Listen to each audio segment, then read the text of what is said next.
Вітаю вас у своєму саду. Я Світлана. Мій садок знаходиться в Україні, Київська область. І я запрошую вас на прогулянку ознайомитись з моїми квітучими чагарниками, цветущими кустарниками. У меня в саду их очень много, и они настолько разные. Я познакомлю вас с разными видами, подпишу названия сортов, и мы просто полюбуемся, какими цветущими кустарниками можно украсить сад более-менее неприхотливыми. Розы прихотливые, но мы все равно их рассмотрим. Они настолько хороши. Пройдем по разным зонам. Я вам покажу свои кусты, большие, маленькие, новые. Расскажу много интересного. Идемте.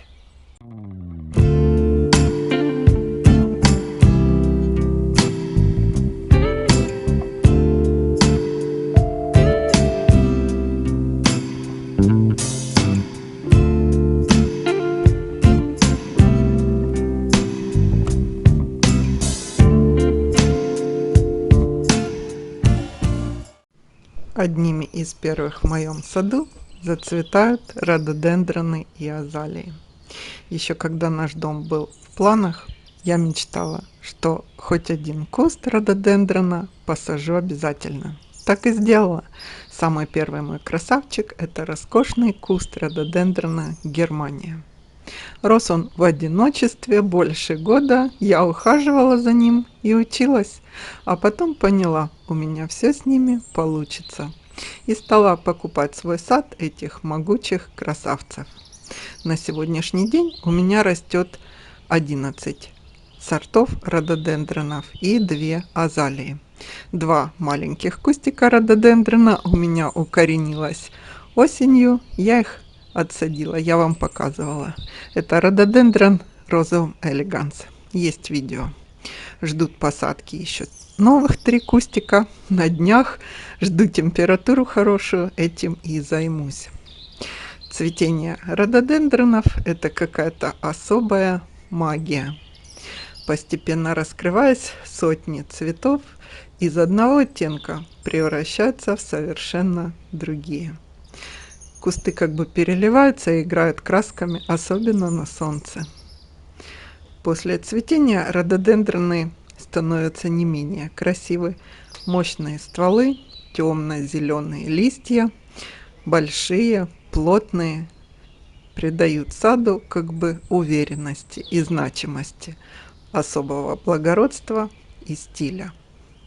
Дорого и парадно смотрится клумба с рододендронами или с азалиями. Можно их высаживать в аллею, только смотрите по высоте, чтобы более-менее одинаковые были. Или ярусами сажайте на задний план более высокие, на передние низкорослые. Сажать их надо в таких выигрышных акцентных местах, и они не подведут хозяйку, украсят сад.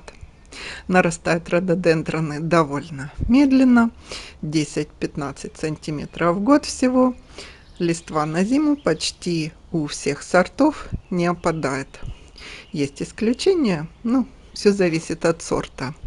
Нижние листья с возрастом опадают, ствол оголяется, и его можно формировать зонтом или штамбом, даже я видела, формируют рододендроны. Азалии – кустарники листопадные, и отличительной их особенностью является сильный аромат. Цветы собраны большими кистями, и когда они цветут, листьев практически не видно.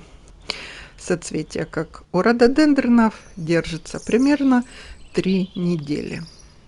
Еще хорошо, что разные сорта немножко с разбежкой цветут. Начинает у меня цвести Каннингемс White первый, а потом постепенно друг за другом сад играет. Рододендроны требуют затененных мест. По уходу можно посмотреть у меня на канале видео. Азалии более солнечных.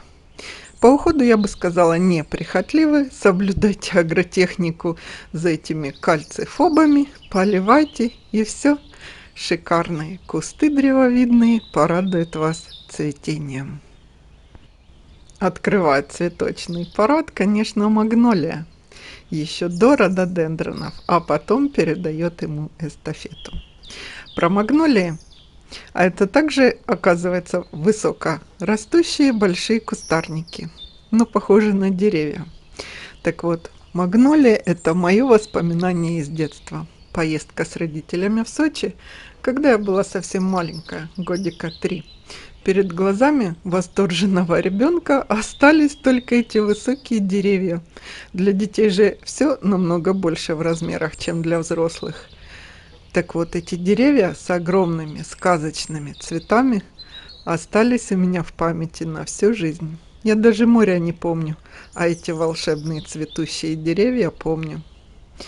И вот в моем саду уже цветет первая магнолия. На сегодняшний день их 3 сорта, но цветет только один. Они зацветают в конце апреля, и сад превращается в какую-то магию. Большие цветы на совершенно голых ветвях. В прошлом году было такое цветение, у нас еще ворот не было, и участок просматривался с дороги. Так вот, люди останавливались и фотографировали, что это у вас за цветущее такое растение. Если позволяет зона зимостойкости и площадь, посадите хотя бы одну магнолию. Но учитывайте, что обычно они достигают высоты 3-5 метров и 3 метра в ширину. Древовидные пионы. В моей коллекции древовидных пионов всего 3. А цветет только один – пион рока. Это особенность таких пионов – темное пятно в центре. У всех пионов древовидных, Мия заглядывает, очень большие крупные цветы, ароматные. Еще интересно, что древовидные пионы зацветают среди пионов самые первые. У меня примерно в 20-х числах мая. Куст этот я от дома пересадила, потому что древовидные пионы просто огромные вырастают. Опять же, до 2-3 метров в высоту. Я смотрю, что он мне тут мешает всем, ему всем мешает, и поэтому я его пересадила, и на зиму он был укрыт. В дальнейшем, конечно, я планирую его не укрывать, а будет просто как листопадный куст. И чтобы сдерживать форму, буду формировать его зонтом. Нижние ветви сведу, а верхние форму зонта. Ну, посмотрим, как у меня это получится. В этом году могут зацвести еще 2 куста пиона. Посмотрим, если зацветут. Ну и украшают мой сад больше всего цветущих кустарников. Это розы. Розы можно любить или не любить абсолютно. Но я уверена, что в вашем саду хоть один куст роз есть. Можно украшать сад плетистыми розами. Можно маленькую клумбу с чайно-гибридными. Шарабы создадут яркий экран на заднем плане. Плетистые вот так могут украсить место отдыха, а чайно-гибридный, как это Мириам, будет радовать ароматом. Без роз нет праздника в саду, это, на мой взгляд, так. Иногда их бывает слишком уж много. Этого праздника, как я вижу, может случиться и со мной. Но розы будут все равно. У меня несколько больших розариев. По одной розочке я не сажаю. Круговой розарий, желтый розарий вдоль дома с темными пурпурными розами. В массиве эти кустарники выглядят более выигрышно. Про свои розы плетистые, шарабы, чайно-гибридные флорибунды я рассказывала. Можно посмотреть видео, ссылки я оставлю про сорта, про розы, там очень-очень много интересного. Ну а мы посмотрим следующий цветущий кустарник, наверное, самый неприхотливый, спирея. Вангутта и Грефшейм. Серая спирея.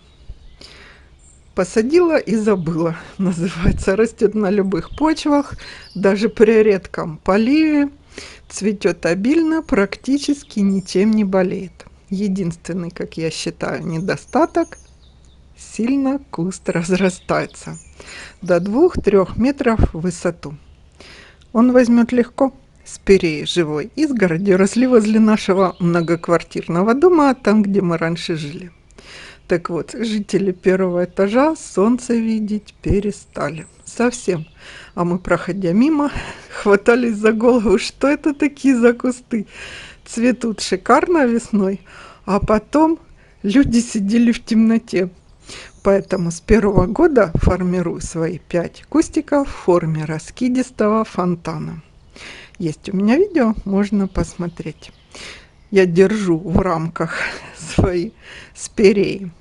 А в остальном это эффектный весенний красивый кустарник. Гортензии – одни из самых древних растений сада. Куда же без них? Это королева второй половины лета. Они бывают разных видов и сортов. По видам делятся на древовидные, метельчатые, черешковые, крупнолистные. У меня все они растут. Больше всего, конечно, метельчатых. Посажены и аллеями, и солитерами, и штамбами, кустовые формы, небольшие деревья, которые вырастут большие. Сорта бывают и с фертильными цветами, ажурные соцветия их называют еще мотыльковые, и с плотными большими гортензии гиганты, как, например, Lime Light. Я вам показываю, подписываю сорта. Большим кустом растет ванила Фрейс, Фрейс Мельба, полярный медведь. Довольно большой у меня Silver Dollar почему-то наметил свой путь в огромные деревья. В штамбовой форме гортензия Пинки Винки. Ну, сортов очень много. По уходу за гортензиями у меня есть много видео, а особенно много по черенкованию. У меня удалось с ними найти общий язык. И получается ухаживать за ними, и они меня радуют.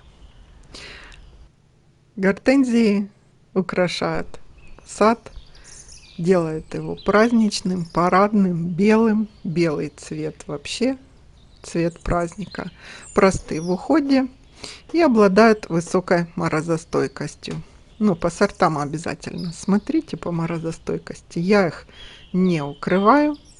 И особых хлопот у меня с ними нет вообще. От слова вообще. Очень быстро растут. Сильно много новых сортов я не планирую больше сажать в свой сад. Остановилась на 15, которые у меня есть. Может быть, еще один у меня в планах. Посмотрим как. Более 30 видео про гортензии у меня есть. В этом году хочу на крупнолистные сделать упор и больше на них внимание обращать. Ну, думаю, мои цветущие кустарники вас вдохновили на новые эксперименты садовые. Сейчас самое время посадок и новых планов. При выборе кустарника обращайте внимание особенно на зону морозостойкости. Допустим, по магнолиям. А то недобросовестные менеджеры в садовых центрах всегда вас могут уверить, все будет расти. Чтобы вы не разочаровывались. Проверяйте информацию о растениях самостоятельно. Как вы думаете, какие цветущие кустарники я люблю больше всего? А какие у вас в фаворитах? Пишите в комментариях, будет интересно почитать. До встречи в новом видео. Всего хорошего!